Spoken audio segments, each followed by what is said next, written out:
Hey guys, तो finally आ चुका हूँ और एक नए एनिमे के साथ जिसका नाम की वर्ल्ड ऑफ इमॉर्टल है और इसका राइटर ने परफेक्ट वर्ल्ड को भी राइट किया था और इसलिए आप लोग को ये एनिमे देखने में बहुत ही मजा आने वाला है। तो इस एनिमे में हमारा हीरो मॉर्टल वर्ल्ड का एक मामूली सा इंसान है जो कि एक्सीडेंटली वर्ल्ड ऑफ इमॉर्टल में पहुंच गया था और वहां पर अपने लाइफ को कैसे बिताता है इसी चीज को हम लोग इसमें देखने वाले हैं। तो एपिसोड के शुरुआत में हम लोग एक बुरे आदमी को देखते हैं जो कि एक जगह पर अपनी मोमबत्ती को जला रहा था जहाँ पर की बहुत बड़ा बड़ा स्टैचू था और फिर वो एक छोटी सी बच्ची से कहने लगता है कि जो कोई भी वर्ल्ड ऑफ इमॉर्टल में जाता है उसके पास इटर्नल लाइफ होता है जिससे कि वो कभी भी नहीं मरता और उसके पास बहुत सारे पावर्स भी आ जाते हैं। पर वो बच्ची आसपास के सारे स्टैचू को देखते हुए कहने लगता है कि ये सारे स्टैचू किन लोगों का है और ये लोग कौन है, जहाँ पर कि ओबुरो कहने लगता है कि ये क्यूसी लेजेंड्स के बहुत सारे एंसेस्टर है जो लोग की असल में वर्ल्ड ऑफ इमॉर्टल में चले गए हैं और इसलिए ये लोग बहुत ही पावरफुल है। जहाँ पर कि वो बच्ची कहने लगता है कि वर्ल्ड ऑफ इमॉर्टल में जाने के लिए क्या करना पड़ता है और फिर वो बुरा कहने लगता है कि उसके लिए तुम्हें निर्वाणा लेवल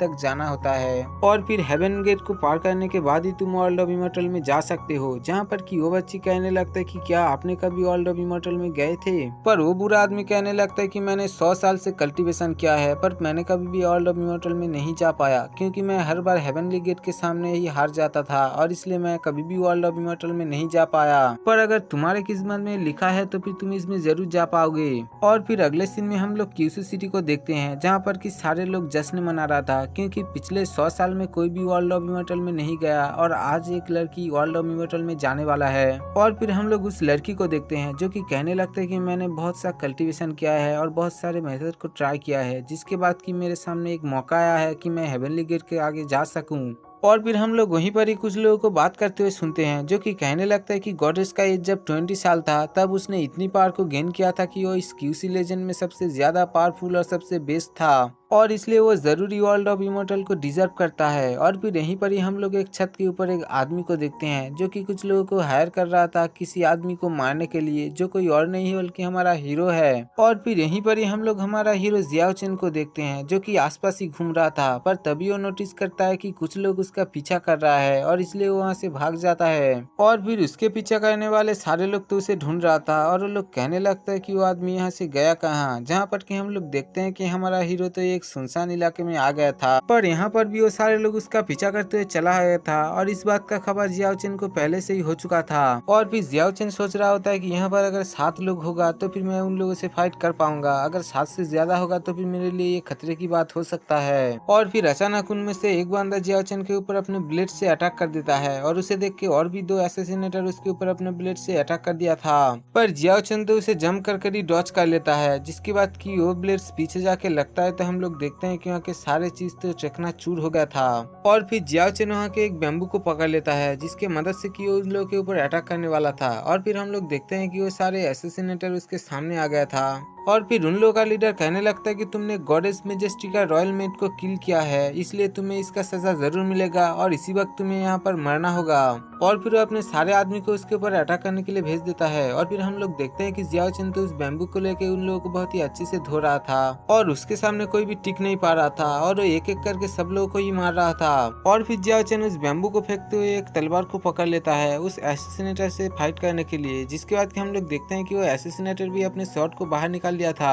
और फिर वो जियाओ चेन के ऊपर अटैक करने के लिए चला गया था जहाँ पर जियाओ चेन भी उसे बहुत ही कड़ी टक्कर दे रहा था और इसी तरह से उन लोगों के बीच एक शानदार फाइट हो रहा था। पर हम लोग देखते हैं कि जियाओ चेन अपने शॉर्ट स्किल की मदद से उसको हरा देता है और वो अपने शॉर्ट को उसके गले में रख दिया था जहाँ पर कि वो लीडर कहने लगता है कि तुम मुझे नहीं मार सकते, अगर तुम मुझे मारोगे तो फिर मेरे हॉल के लोग तुम्हें नहीं छोड़ेगा। पर जियाओ चेन कहने लगता है कि मैं अगर तुम्हें नहीं मारूंगा तो भी वो लोग मुझे नहीं छोड़ेगा और इसलिए मैं तुम्हें नहीं छोड़ सकता। और फिर ये कहते हुए उसे मार देता है और फिर जियाओ चेन वहाँ से जा रहा होता है पर तभी हम लोग देखते हैं कि बहुत सारे बॉल्स आके उसके ऊपर अटैक करना शुरू कर दिया था पर हमारा जियाओ चेन उस सबको डॉच कर लिया था। और फिर हम लोग देखते हैं कि बहुत सारे लड़कियां आके उसे चारों तरफ से घेर लेता है और वो लोग कहने लगता है कि प्रिंसेस जल्दी यहाँ पर आने वाला है और इसलिए उससे पहले तुम यहाँ से कहीं भी नहीं जा सकती। और फिर वो सारे लड़के अपने क्लॉथ का यूज करके उसके ऊपर अटैक कर रहा था जहाँ पर जियाओ चेन तो पहली बार उसे डॉच कर लेता है पर हम लोग देखते हैं कि वो सब लोग मिलके उसके ऊपर एक साथ अटैक कर दिया था और इसलिए जियाओ चेन इससे नहीं बच पाता और और वो उसमें कैद हो जाता है। और फिर हम लोग देखते हैं कि वो घुटने में आ गया था। और फिर दूसरी तरफ हम लोग देखते हैं कि एक लेडी बहुत सारे पंखुड़ी के ऊपर पैर रख के उड़ते हुए आ रहा था, जो कोई और नहीं बल्कि प्रिंसेस लिंगर होता है। और फिर वहाँ पर आके जियाओ चेन से कहने लगता है कि तुमने रॉयल मेट का मर्डर किया है और इसलिए तुम यहाँ से बचकर नहीं जा सकते। जहाँ पर कि जियाओ चेन कहने लगता है कि मैं डीमन गॉड हूँ और मैं किसी के सामने हार कभी भी नहीं मानूंगा। और रही बात उस मेट का, उसे मैंने नहीं मारा था बल्कि वो तो एक एक्सीडेंट में मारा गया था और इसलिए इसमें मेरा कोई भी दोष नहीं है। और फिर उसका ऐसा बात सुन के वो सारी लेडी अपने क्लॉथ को जोरों से खींच रहा था।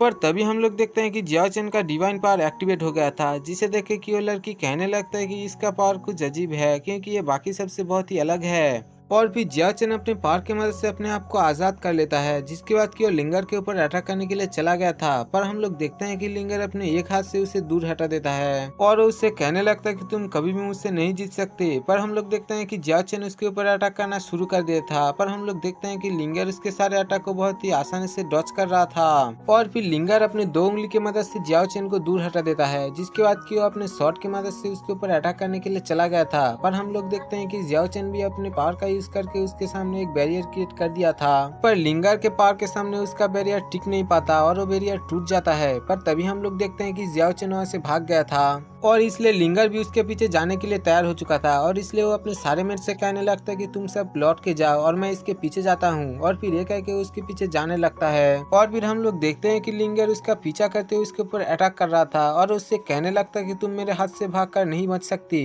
पर जियाओ चेन तो उसके सारे अटैक को डॉच करते हुए भाग रहा था और वो लोग कभी छत के ऊपर से तो कभी लाइट्स के ऊपर से भाग रहा था। पर हम लोग देखते हैं कि लिंगर किसी भी हालत में उसे पकड़ नहीं पा रहा था। और इसे देख के लिंगर अपने 7 रेनबो शॉट का यूज करने के लिए तैयार हो चुका था और फिर वो अपने सातों अलग अलग कलर्स की शॉट का यूज करते हुए जियाओ चेन के ऊपर अटैक कर देता है। पर हम लोग देखते हैं कि जियाओ चेन उसके सातों शॉट को भी एक साथ डॉच कर लेता है। और इसे देख के तो लिंगर को बहुत ही गुस्सा आ गया था और उसके ऊपर अपने शॉट की मदद से अटैक कर रहा था। और फिर लिंगर गुस्से में आके अपने शॉट की मदद से उसके ऊपर अटैक करने के लिए चला गया था, जहाँ पर कि जियाओ चेन भी अपने पावर का यूज करके एक स्पिरिचुअल ब्लेड को उसके तरफ थ्रो किया था। और फिर हम लोग देखते हैं कि जियाओ चेन का वो स्पिरिचुअल ब्लेड लिंगर के तलवार के सामने कुछ भी नहीं कर पाता और उसके सामने टूट जाता है। और फिर लिंगर का शॉट जियाओ चेन के सीने के आर पार होने ही वाला था। पर तभी हम लोग देखते हैं कि वहाँ पर किसी पावर यूज हो जाता है और फिर सारे चीज फ्रीज हो जाता है, जो कोई और की पावर नहीं बल्कि गॉडेस की पावर होता है। और वो अपने पावर की मदद से वहाँ के सारे चीज को फ्रीज कर चुका था और वो इन सब के बीच से चलते हुए इन सारी चीज को फील कर रहा होता है। और वो कहने लगता है कि मुझे इमॉर्टल वर्ल्ड में जाने के लिए पीछे के लाइफ को भूलना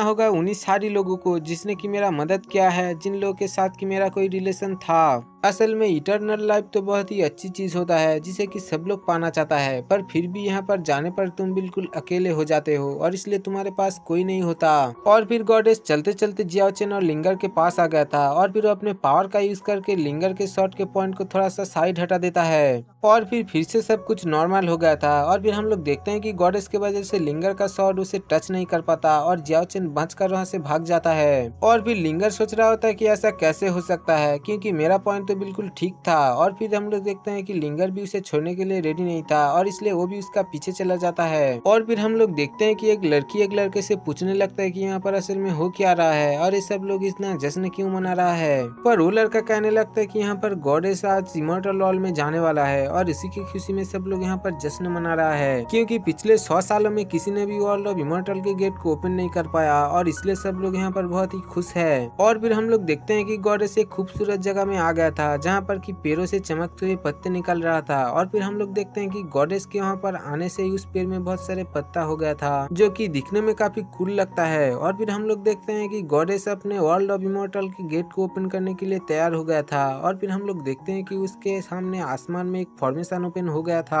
और फिर गॉडेस भी अपने शॉट को निकाल लिया था और वो कहने लगते कि आज मेरा हार्ट बहुत ही जोरों से धड़क रहा है और इसलिए पता नहीं कि आज मेरे साथ क्या होगा। और फिर वो अपने पावर का भी यूज करने लगता है, जो कि काफी खतरनाक था और वो अपने एक ही अटैक में उस फॉर्मेशन को तोड़ देता है और जिसके पीछे की इमॉर्टल वर्ल्ड के गेट ओपन हो गया था। और फिर उसके सामने इमॉर्टल वर्ल्ड के 2 गार्ड भी आ गया था, जिसके बाद कि हम लोग देखते हैं कि इमॉर्टल वर्ल्ड के सामने से उसके सामने एक सीढ़ी ओपन हो गया था। और फिर हम लोग देखते हैं कि गॉडेस भी उससे आगे जाने के लिए तैयार हो चुका था और इसलिए वो एक स्टेप आगे ले लेता है और वो कहने लगता है कि मेरा एक स्टेप एक डिजास्टर जैसा है। और जियाओ चेन भी शायद से इन्हीं सारी चीज को देख रहा होता है और वो इस ब्रिज को देखकर कहने लगता है क्या ये सच में डिवाइन ब्रिज है। पर तभी हम लोग देखते हैं कि लिंगर भी आके उसके ऊपर अटैक करना शुरू कर दिया था और दूसरी तरफ तो गॉडेस भी एक एक पैर करके आगे जा रहा था और वो अपने पास्ट लाइफ के बारे में भूलने की कोशिश कर रहा था। पर हम लोग देखते हैं कि वो अपने पास्ट लाइफ के बारे में भूल नहीं पा रहा था और इसीलिए हेवन के गार्ड इस बारे में नाराज हो गया था और इसलिए वो दोनों मिलकर उस डिवाइन ब्रिज को तोड़ देता है और फिर वो ब्रिज टूटने के कारण गॉडेस बहुत ही तेजी से नीचे की तरफ गिर रहा था और इन्हीं सारी चीज को नीचे के सारे लोग देख रहा था। और दूसरी तरफ लिंगर जियाओचेन के ऊपर एक के बाद एक अटैक कर रहा था, पर तभी वो भी इस चीज को नोटिस कर लेता है और वो कहने लगता है क्या गॉडेस सच में इस बार फेल हो गया।